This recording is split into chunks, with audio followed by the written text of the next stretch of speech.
died suddenly, had a heart attack, and he ends up at the pearly gate, and Peter meets him, and he says, I made it to heaven. Peter says, yes. He said, but there's just one thing. We do have a requirement that you spell a word correctly to come in. He said, well, what word? He said, any word you want. And he thought, well, I'm here by the love of God. So he said, love, L-O-V-E. Peter said, come on in. And he thought, well, that was easy, And Peter said, listen, I have some errands to run. I wonder if you would watch the gate for a while for me. He said, I'd love to, Well, he's sitting there, and the first person to walk up is ex-wife. And he said, I'm a little surprised to see you here so soon. She goes, yeah, I had a car accident, and here I am, and so I actually made it into heaven. And he said, well, almost. There is one requirement. You have to spell one word correctly to come in. She said, what word? He said, Czechoslovakia.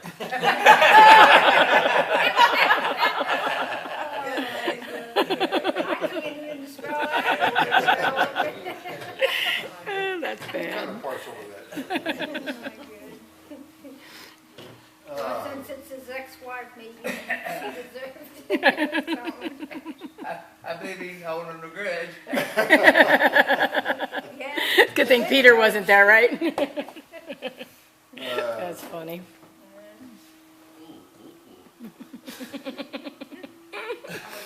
I like that. I really like that. Well, welcome this morning to the Love Your Life workshop. And this morning I want to talk about loving our life, loving our own lives by practicing following good directions. Practicing following good directions. I know I've read a few poems out of here for you. And this is a poem by a woman who lived, I think, in the 1300s, named Mira. 1400. In India. I think its name's Mira, M-I-R-A. But she was kind of a Mother Teresa type. But, she spent a lot of the end of her life taking care of the destitute people and writing poetry about God and faith. But I love this real short poem called Preference. She said, stuck with another day, how should we pass it? If anything worked for you before, I'd give that preference. Do it again. Good morning. Good I'll morning. read it again.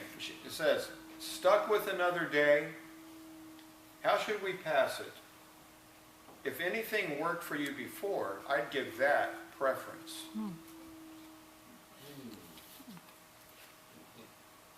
Yeah, I like that because I think about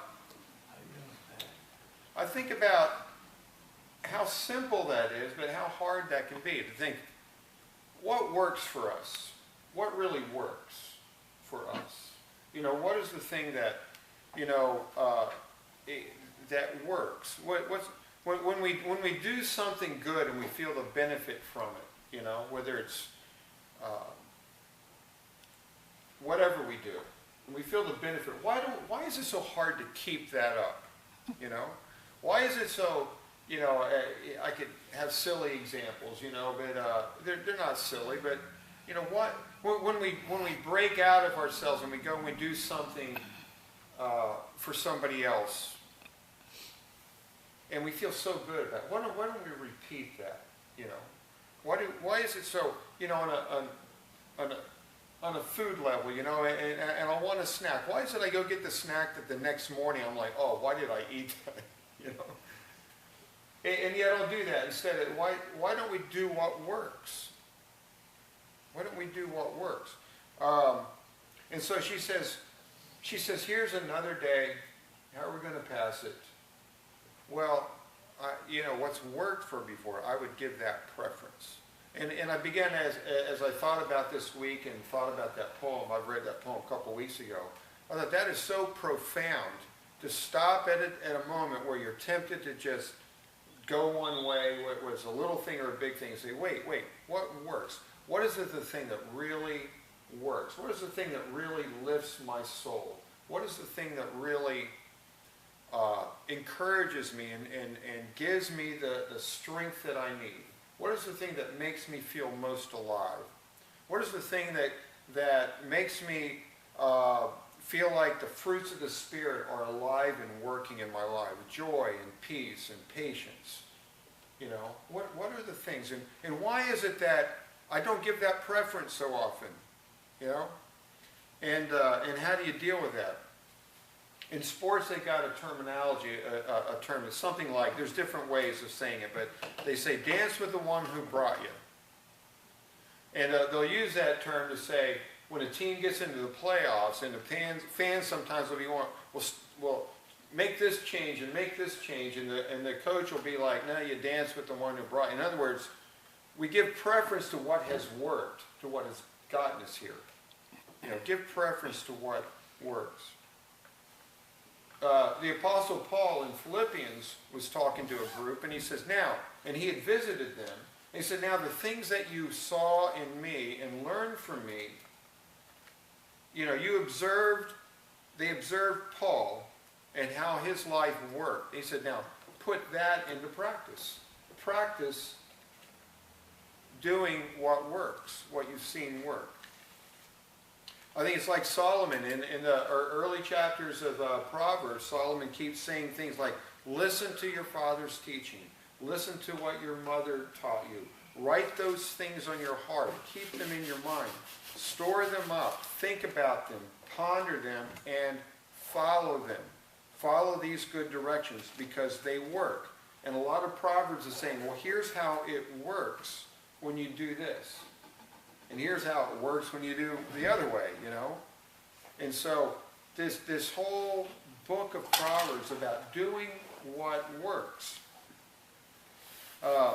Jesus himself said to his own disciples, he said, now as God has loved me, that was his example, I've loved you. Because love works, you know. And he says, now I want you to follow that same example and go out and love. Because, you know, and we could enlarge on that, but in the sense he's saying, this, give preference to what works. Love, what has worked in your lives is love. Just like the story we saw today. What did they see that worked in this man's life? Was love. It wasn't arguing about theology, you know. It wasn't a matter of keeping the Sabbath or breaking the Sabbath. It was love that worked in this man's life. That's what worked. And Jesus said, what you've seen, give preference to that. Follow it. So there's kind of one issue. Give preference to what works.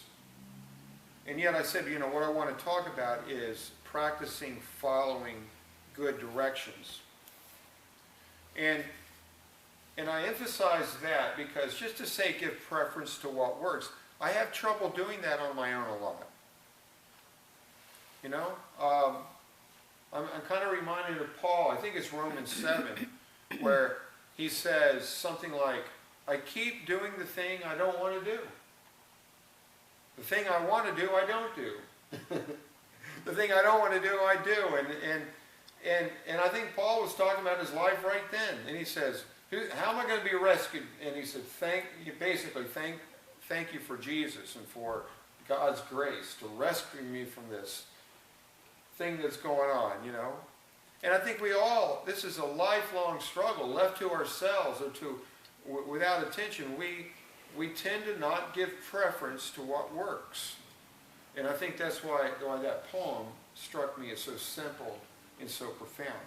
And I found that one thing that really helps us give preference to what works is following good directions.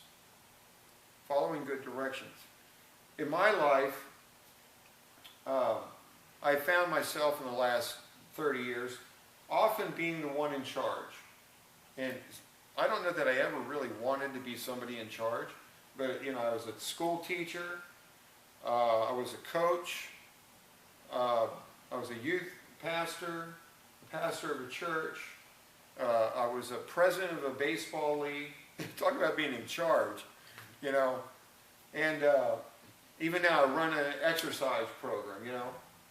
And, but that's just kind of been my life. So it's been impressed upon me even more recently how important it is to be a follower and to follow good directions. And have, first of all, to recognize good directions and then to follow them. And that's so helpful to us sometimes, so comforting. And it's okay to say, I can't do it alone. It's okay to say, I'm human, and be like Paul. Say, man, the thing, you know, whether it's choosing a bad snack or doing something more detrimental to our spirit, to be able to say, I'm human like Paul. You know, and that doesn't mean throw our hands up and say, well, I don't care. I think Paul was saying this out of great turmoil. I don't want to be this way. I want to give preference to what works. And so it's human and it's good to say, you know what, I need some direction here. I need some direction. Isn't that why we study the Word, is to get direction? Isn't that why we study the Bible? And I think that wherever we find good direction is a gift from God. You know, wherever we find. So if it's somebody helping you out, that's a gift from God. If it's a direction where you read directly from the Bible, that's a gift from God. You know. But this whole thing of following direction. So when you get in a spot, you might think, you know, about your, you might think about what you've learned and what you know and what works. You know, when you're about to eat that thing that the next morning is going to make you feel terrible, and you think and you stop and you think about how you feel the next morning, that's kind of following good directions, you know. But sometimes we need more.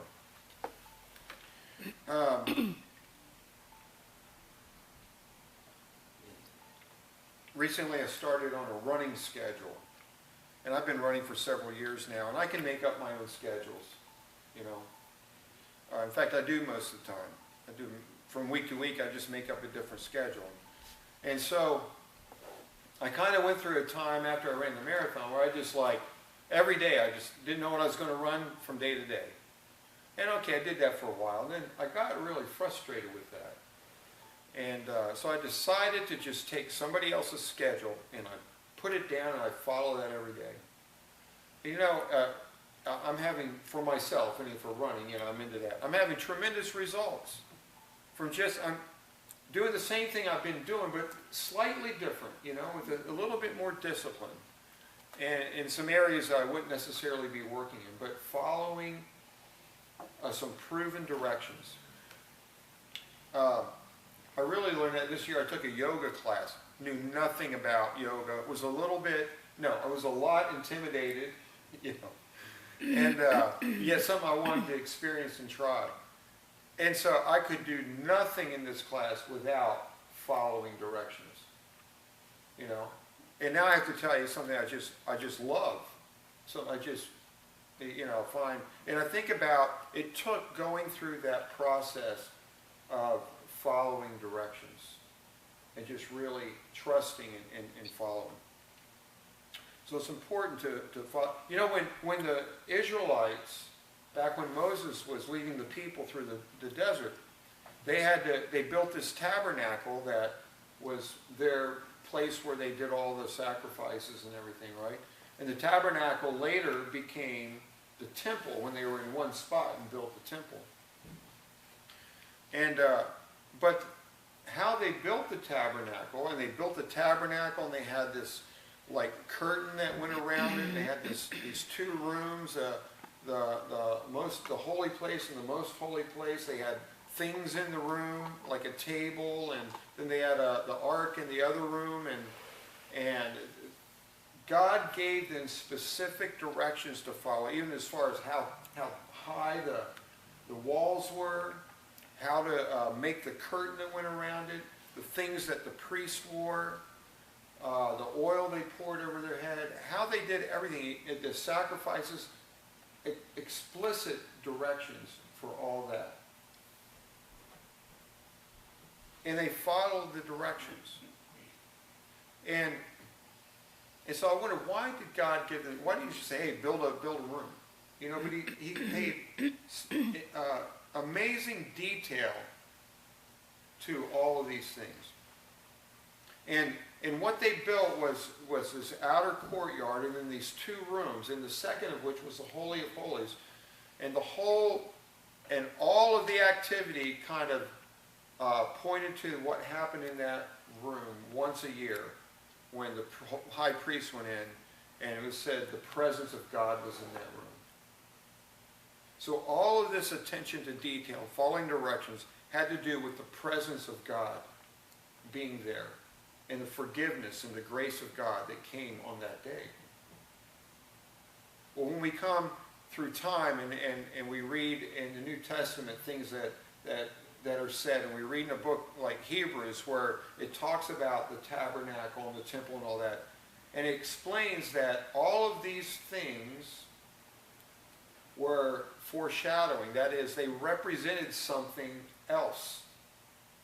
And what they represent, what the tabernacle and what the temple represent, is you. Is you. Each one of us. And so what it tells me is that God has pays tremendous attention to the detail of each one of our lives. And what he gives us, in so many ways, are directions to follow in order for our lives to be the way that we want them to be, for the way he wants them to be, for what works. He gives us directions for what works. And that the whole point of that points to one thing, is God living and dwelling in us. And that's where there's forgiveness, that's where there's grace. God dwelling in us. I think that's why Paul said, if you read like Ephesians and Colossians, he goes, there's this mystery that's come down through all the ages, and it's finally been realized, and the mystery is Christ lives in you. Christ lives in you. And so he talks about, Paul even talks about your body being a temple of the Holy Spirit. You know? And so I look back at that and realize that God gives tremendous attention to us and to our lives. And so he gives us directions to follow. A couple things about directions. Where I find that where there's discipline and there's direction to follow. And the direction can be as simple as, you know, I've learned and I know what's right, and I know what's best in the situation. I'm going to stick to it. That can be directions can be as much as, you know, it could be scriptures that you go to that you know you need to go to. It could be somebody who kind of helps you through a situation. It could be taking a class that gives you something. You know, whatever. There's a lot of way to follow directions, is what I'm saying. It's finding a way to do what works, following good directions. But I find that where there is discipline in following directions, there is more freedom in our lives. I tend to fight the following directions because I think it's going to take away my freedom. It actually gives me more freedom. It actually gives me more freedom. What do you mean, Nate, when you said discipline, follow discipline? The discipline of actually doing and following directions. That's a discipline. I'll give an example of running. Okay, I now have directions to follow. The discipline is actually following them, getting up and following them. And one day when I'm like, I'm tired, I don't feel like doing it today. No, but you know, I'm going to follow the directions of this expert who's been through it, and trust that it's going to work out. So the discipline is actually doing it. Does that make sense? Yes. So the directions are there for us in all kinds of ways. The discipline is actually applying ourselves to the directions and following them. And where there is discipline, it creates freedom. Where there's discipline, it creates peace and freedom. Frees us to love, frees us to give, frees us to be the person that we most want to be and grow. And even as we do that, freedom to have grace in our lives, grace for ourselves, because we are not going to be perfect. We are never perfect. We're always going to struggle in areas, you know. And I think that's one of the lessons that we learned from the story today about Jesus, was not to look at this man with judgment, but to look at this man with freedom and with love. And we have to look at ourselves that way with grace.